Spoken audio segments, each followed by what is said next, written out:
Oi, cheguei pessoal. Hoje a nossa aula, dando sequência à nossa mandala, é sobre flexibilidade às mudanças. Nossa, um tema tão propício e tão dentro do que a gente está vivendo, né? Como ser flexível nesse momento. Então eu queria começar dizendo que flexibilidade é uma habilidade que se aprende, perfeito? Eu não sou muito boa para esses negócios de design, letra, mas eu quero brincar um pouco com esses papéis hoje com vocês. Por que ser flexível a uma mudança é tão importante?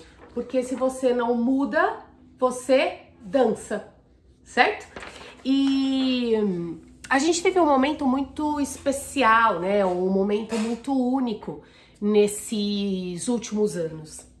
Não tô nem aqui me referindo a esse período de da Covid que a gente está vivendo, mas me refiro mesmo a essa necessidade que a gente está tendo de se adaptar.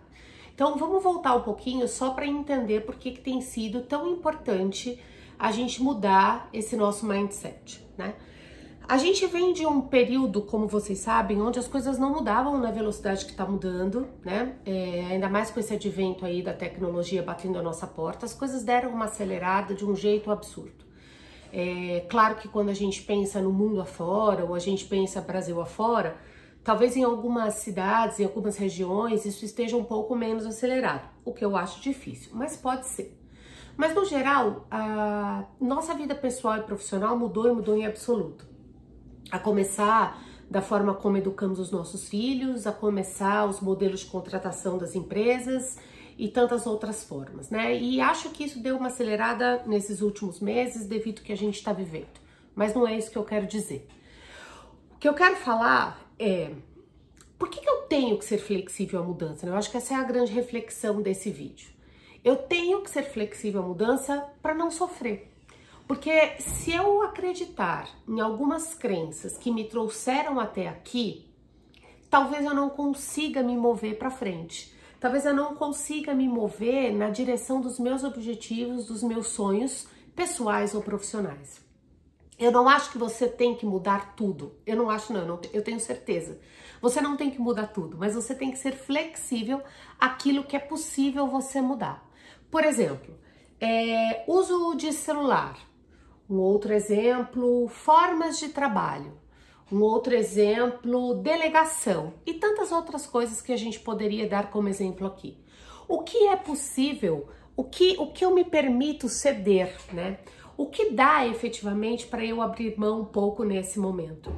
Se eu quiser realmente permanecer no meu jeito anterior de trabalhar e de viver, talvez o sofrimento que isso me traga seja muito maior do que o exercício que eu tenha para mudar. Eu vou repetir essa frase porque eu acho que ela é importante. É interessante que eu mude para que eu não sofra, porque o exercício de permanecer agindo, trabalhando, liderando, como sempre fiz, talvez me exija mais esforço do que o processo de mudança. E aí eu acho que a primeira reflexão, né, nesses vídeos mais curtinhos e mais sucintos, né? Como é que a gente muda, Cíntia? A gente muda fazendo diferente. O que é absolutamente desconfortável para você, para mim, para qualquer pessoa. Então, se é desconfortável, qual é o ganho que eu tenho em fazer diferente? O resultado que vem depois.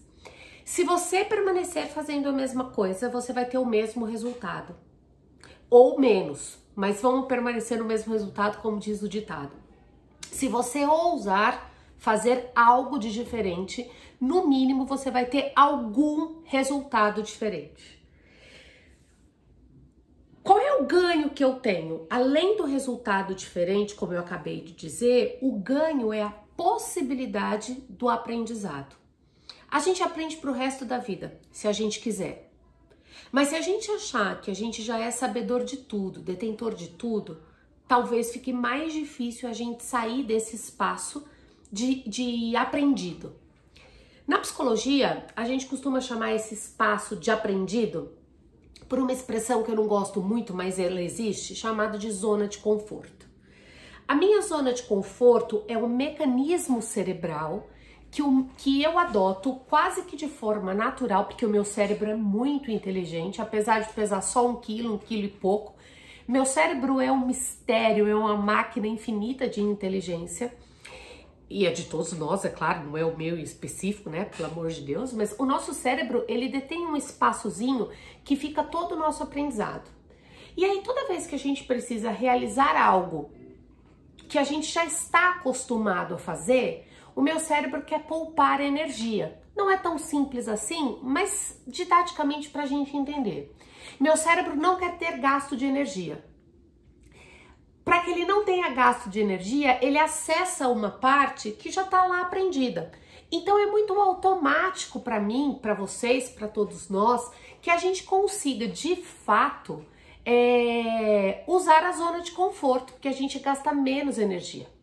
O que eu tô querendo dizer para vocês é que além dessa zona que existe em algum pedacinho nosso aqui, de coisas já aprendidas, a gente tem uma infinidade de coisas a aprender. E sair em busca disso exige da gente não só habilidades diferentes, como eu disse para vocês, mas exige antes de qualquer coisa um desejo. E eu iria mais além. Exige uma certa humildade da gente entender que cada dia que a gente vive é um novo aprendizado. Ser flexível é absolutamente possível. Exercitar essa flexibilidade é algo que não é só possível, é necessário. E dentro dessas competências todas que a gente está discutindo aqui, tá ganhando espaço os executivos, as pessoas, os seres humanos que estão mais propícios a mudar. Pessoas que estão mais disponíveis a arriscar. Então, para mim, falar sobre flexibilidade à mudança tá ligado a dois pontos principais, aos quais eu já quero ir fechando esse nosso bate-papo. O primeiro, o quanto você está interessado a aprender coisas novas. E o segundo, o quanto você está interessado e disponível a ousar, até mesmo a errar. O quanto você está aberto a lidar com os seus próprios erros. Porque se você não quiser lidar com os próprios erros e entender da sua vulnerabilidade, talvez você esteja, neste momento, mais inflexível às mudanças. Assista esse videozinho talvez mais de uma vez. Ele é curto, mas ele tem uma quantidade de reflexão suficiente ou de perguntas poderosas suficiente para que você responda: estou aberto a mudar? Estou sendo flexível? Quais são os ganhos que eu tenho em fazer algo diferente do que sempre fiz? E o terceiro e mais importante, qual o benefício? E por que mudar quando eu não vejo o benefício tão à frente de mim ou tão rapidamente disponível? Para quem já me conhece, eu sou a Cíntia. Eu agradeço mais uma vez a sua audiência, você ter me assistido tão breve. E se você quiser conversar um pouco mais sobre como trabalhar sua flexibilidade às mudanças, uma das competências que se faz e que se fará cada vez mais necessária, é só deixar um recadinho aqui ou ligar no meu WhatsApp, certamente você sabe, eu estou imensamente à sua disposição. Muito obrigada mais uma vez, aproveito para me desculpar, mas isso é fruto aí de frio. Um abraço grande, até a próxima, até a semana que vem.